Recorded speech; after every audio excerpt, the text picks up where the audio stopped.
नमस्कार, prime time debate के साथ मैं हूं दीपक कुमार। आज हम एक ऐसे मुद्दे पर चर्चा करेंगे जिस पर पिछले कुछ दशकों से बहुतायत से चर्चा हो चुकी है और इस बात का कोई ठोस परिणाम अब तक नहीं निकल पाया है। हम उम्मीद करेंगे कि कुछ ऐसा मामला सामने आए जिसकी वजह से उम्मीद की किरण जगे कि सियासत के अपराध कनेक्शन को किसी तरह से खत्म किया जाए। चलिए शुरू करते हैं प्राइम टाइम डिबेट।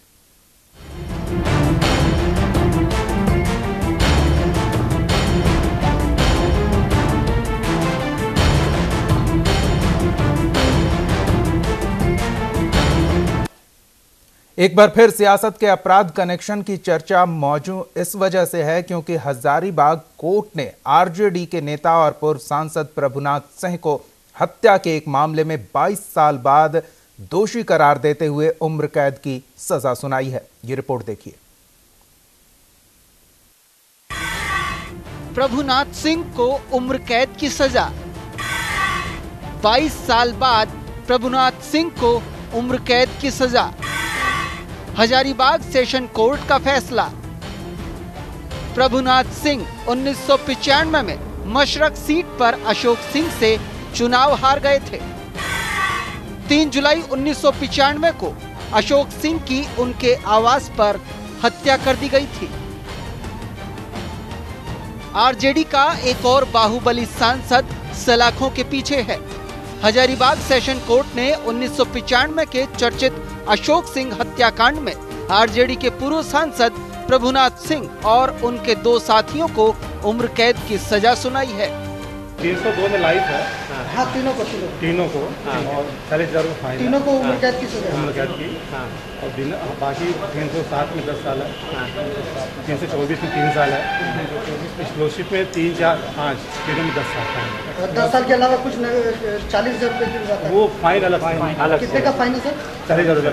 तीनों को 40,000 का फाइन लगाया गया। और तीनों पे करेंगे। एक्सप्लोसिव में भी 10,000 फाइन अलग से। 10,000 में भी 10,000 रुपये का फाइन अलग से। 22 साल से न्याय का इंतजार कर रहे अशोक सिंह के भाई तारकेश्वर का फैसला आने के बाद यही कहना था कि न्याय के मंदिर को लख लख प्रणाम किया। मेरे पूरे परिवार ने पूजा किया। बहुत बड़े अपराधी को इस न्याय के मंदिर में सजा मिली। मैं न्याय के मंदिर को लख लख प्रणाम करता हूँ।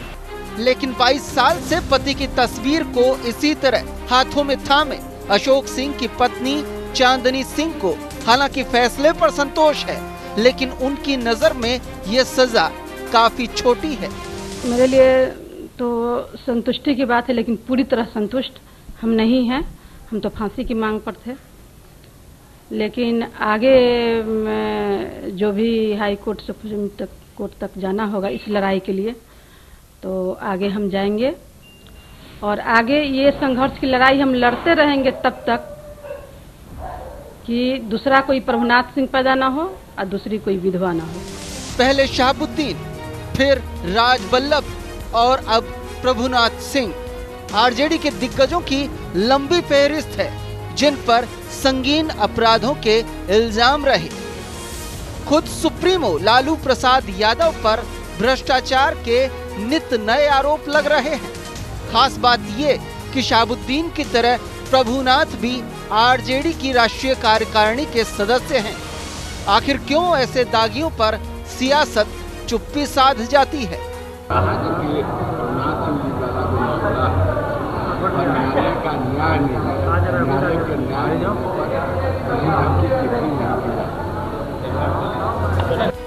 हालांकि दागी नेताओं को साथ रखने में कोई पार्टी दूध की धुली नहीं है, लेकिन सुशील मोदी को आरजेडी से कुछ खास परेशानी है और ऐसे मामलों में उनको नीतीश कुमार की चुप्पी भी खलती है।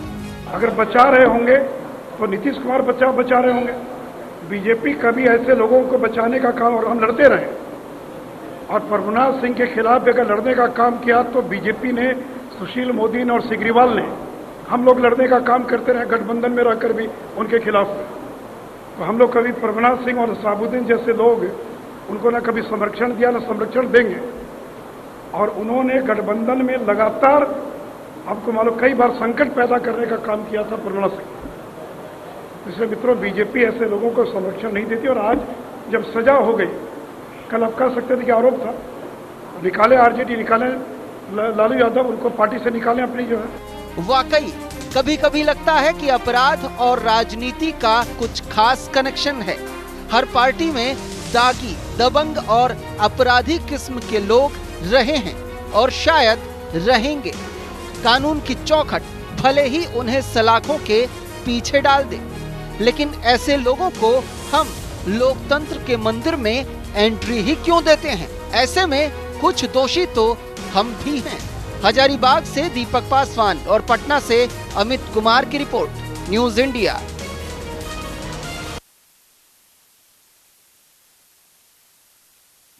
चलिए, तो इसी मामले पर हम बात करेंगे। हालांकि चर्चा आरजेडी को लेकर हो रही है, लेकिन ऐसा कोई सियासी दल भारत में मौजूद नहीं है जिसके साथ कोई दागी न जुड़ा हो। हत्या अपहरण के मामले में शहाबुद्दीन तिहाड़ में बंद हैं। चारा घोटाले में 2013 में लालू को सीबीआई कोर्ट ने 5 साल की सजा सुनाई थी, अभी बेल पर बाहर हैं। चारा घोटाले में ही बिहार के पूर्व सीएम जगन्नाथ मिश्र को भी 5 साल की सजा सुनाई गई थी। तो वहीं कांग्रेस के पूर्व सांसद जगदीश शर्मा को 5 साल की सजा सुनाई गई थी, अभी वो बेल पर बाहर हैं और पार्टी भी छोड़ चुके हैं। जिलाधिकारी की हत्या मामले में शिवहर से पूर्व सांसद और जेडीयू के पूर्व विधायक मुन्ना शुक्ला कृष्णैया हत्याकांड में भी ये तमाम आरोपी हैं। पूर्व मंत्री की हत्या के आरोप में सूरजभान सिंह को सजा सुनाई गई थी, तो पूर्व मंत्री हत्याकांड में पूर्व विधायक राजन तिवारी को उम्र कैद की सजा सुनाई गई थी और अब प्रभुनाथ सिंह को हत्या के मामले में उम्र कैद की सजा सुनाई गई है।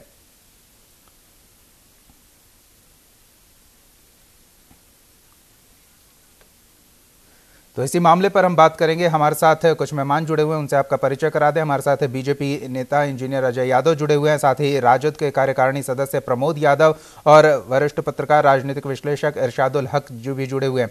आप तीनों का बहुत बहुत स्वागत है इस कार्यक्रम में। सबसे पहले इरशादुल जी, आपसे जानना चाहेंगे, दशकों से ये चर्चा चलती आ रही है कि सियासत का अपराध कनेक्शन रहा है या फिर अपराध के लिए सियासत एक ऐसा मंच मुहैया कराता है जहां पर पहुंचकर आपराधिक आरोपी न्याय व्यवस्था से बचने का एक साधन तलाश लेता है। तो क्या ये कनेक्शन कभी खत्म होने की संभावना दिख रही है?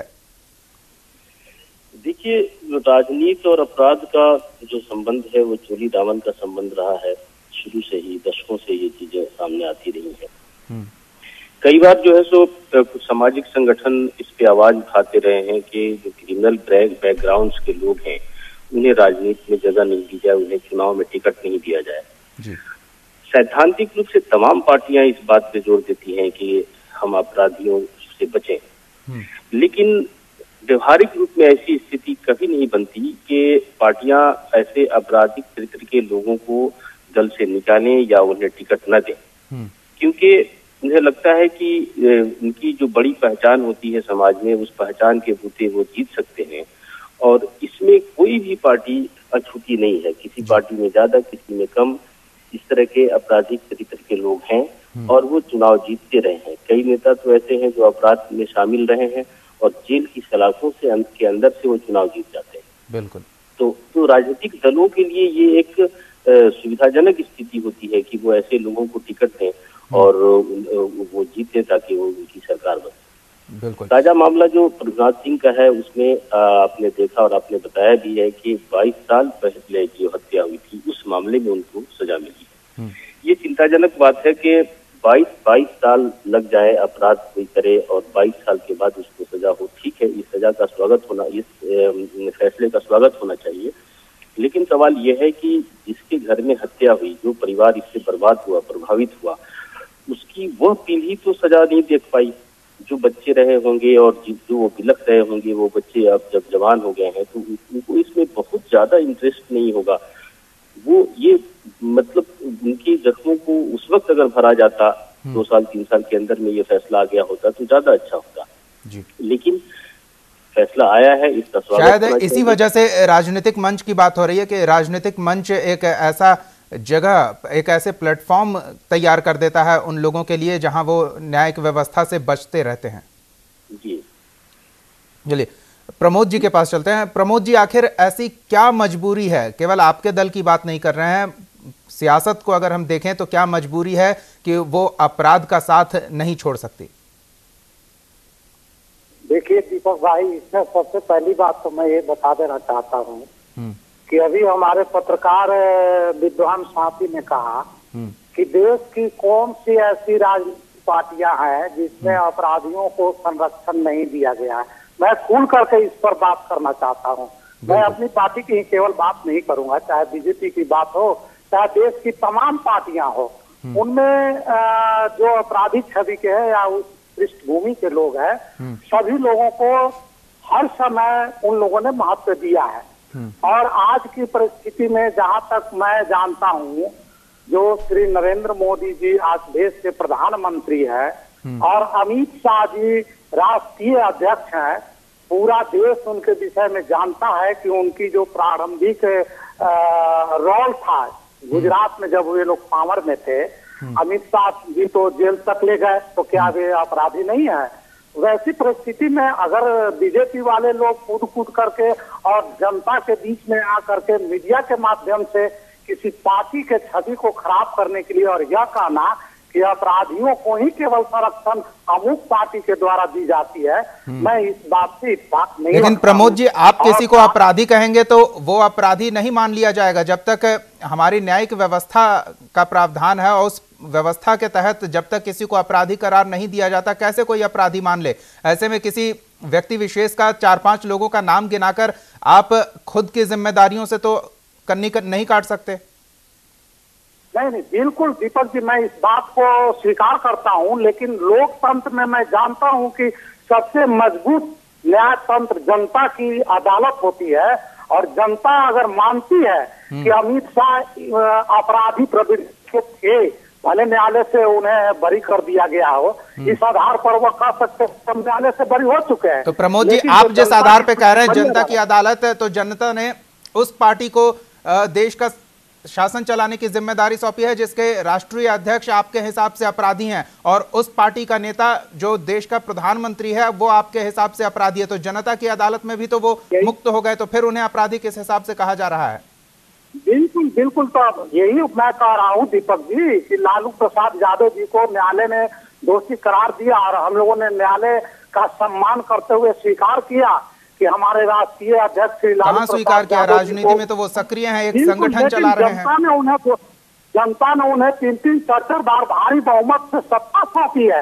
वैसी स्थिति में हम तो सिरा चौड़ा करके जनता के बीच में जाते हैं कि जनता की अदालत ने उन्हें बरी कर दिया है और 55 बार इस राज्य की सत्ता उनके हाथ में सौंपी है। वैसी परिस्थिति में बीजेपी वाले जो हम लोगों के ऊपर आरोप लगाते हैं, मैं समझता हूँ उनको अपने आंगन में मैं किसी दल के किसी व्यक्ति का दूसरे दल पर आरोप लगाने की बात नहीं कर रहा हूँ। मैं ये कह रहा हूँ कि खुद से शुरुआत क्यों नहीं, ऐसा कोई दल क्यों नहीं करता? हाँ जी, बिल्कुल एकदम राष्ट्रीय सहमति के साथ में ऐसा किया जाना चाहिए, और मेरा भी विचार है। सहमति की बात आ गई। बहरहाल इरशादुल जी, लगता नहीं है कि हर व्यक्ति एक बहाना खोजता है कि मैं ही क्यों शुरू करूं, और जब खुद से शुरुआत नहीं होगी तो फिर दूसरे से कैसे उम्मीद किया जा सकता है कि वो राजनीति को स्वच्छ करने के लिए अपने स्तर पर प्रयास करे? कोई तो सामने आना चाहिए। बिल्कुल दीपक भाई, हम लोग तो निश्चित रूप से नहीं, आप देख लीजिए, ठीक है हमारे राष्ट्रीय अध्यक्ष जी पर आरोप लगा है, लेकिन जब हम लोगों ने विधानसभा का चुनाव लड़ा था या पिछले लोकसभा का चुनाव लड़ा था, उसमें हमने करीब आपराधिक प्रवृत्ति के लोगों को उम्मीदवार बनाने से बचने का काम किया था, और इस मामले में प्रतिशत के रूप में भारतीय जनता पार्टी आंकड़े इस बात की भी गवाही दे रहे हैं। बहरहाल अजय यादव जी से जान लेते हैं। अजय यादव जी, ये राजनीति का अपराध से जो कनेक्शन रहा है, उस कनेक्शन को काटने की कोशिश क्यों नहीं किसी स्तर पर हो रही है? दीपक जी, देर से ही सही, लेकिन समाजवाद के नाम पर लालू प्रसाद ने जिस तरह से एक आपराधिक गिरोह बनाकर के बिहार की राजनीति को प्रभावित किया, वह अब खुल करके लोगों के सामने आ रहा है। देखिए, अशोक सिंह की हत्या ये अकेले की बात नहीं है। जैसे जिस व्यक्ति को सजा हुई है, वह व्यक्ति वहां के स्थानीय लोगों से जब बात करेंगे तो आपको यह पता चलेगा कि यह व्यक्ति सैकड़ों हत्याओं में लिप्त रहा है, लेकिन कानून का नाजायज फायदा उठा करके पुलिस के साथ मिली भगत करके खुद यह व्यक्ति बच जाता था। अजय जी, आपने जिन शब्दों का इस्तेमाल किया, अजय जी आपको बता दें, आपने जिन शब्दों का इस्तेमाल किया, ठीक वही शब्द आरजेडी नेता जो हमारे साथ जुड़े हुए हैं प्रमोद यादव, उन्होंने ये शब्द इस्तेमाल किए अमित शाह और नरेंद्र मोदी के लिए, तो फिर फर्क क्या रह गया? मेरी पूरी बात होने दीजिए जी। सबसे पहले तो लालू प्रसाद जी का ये अनन्य लोगों में से हैं, चाहे ये खुद हो, चाहे शहाबुद्दीन हो, चाहे तस्लीमुद्दीन हो, ऐसे सैकड़ों लोगों का एक गिरोह लालू प्रसाद ने बनाया 1990 से सन 2000 के दशक में। और उन दशकों में बिहार की जनता के साथ इन्होंने जैसा भी व्यवहार किया, वह व्यवहार उस व्यवहार के कारण पूरा राज्य भयाक्रांत रहा है। देखिए, लालू प्रसाद ने गरीबों दलितों को भरमा करके बिहार के अंदर नक्सलवाद को प्रश्रय दिया और नक्सलियों से एक सवर्ण जाति के लोगों की बड़े पैमाने पर इन्होंने हत्या कराई। अजय जी, आप जो कह रहे हैं उससे कोई भी व्यक्ति अनजान नहीं है। हम तो बस ये समझने की कोशिश कर रहे हैं कि आखिर किसी ओर से पहल क्यों नहीं हो रही है। बिल्कुल बिल्कुल दीपक जी, भारतीय जनता पार्टी हमेशा शुचिता की बात करती है। हम चाल चरित्र और चेहरे वाली पार्टी हैं। हम आज होकर के इस बात की गारंटी दे सकते हैं आपको कि 99% लोग हमारे यहाँ इस तरह की जो प्रवृत्ति के लोग हैं वो फिल्टर हो जाते हैं, और 1% जो व्यक्ति किसी तरह राजनीति में आ जाता है उसके लिए भी बड़ी व्यवस्था यहाँ है। और कभी भी आप देख लीजिए कि उस तरह के व्यक्ति भारतीय जनता पार्टी की राजनीति में बहुत अल्प समय के लिए आते होंगे, तो मुझे बहुत जानकारी नहीं है। लेकिन आप इरशादुल हक जी की एक टिप्पणी ले लेते हैं। इरशादुल जी, आरोपी और अपराधी, इन दो शब्दों के बीच राजनीति में काफी खेल चलता रहता है। जी बिल्कुल, तमाम दलों में ये बात है। ये एक संयोग है कि ठीक है, राष्ट्रीय जनता दल के नेता प्रभुनाथ सिंह आज अपराधी घोषित कर दिए गए हैं अदालत के से, और उन्हें जेल की सजा मिल गई है।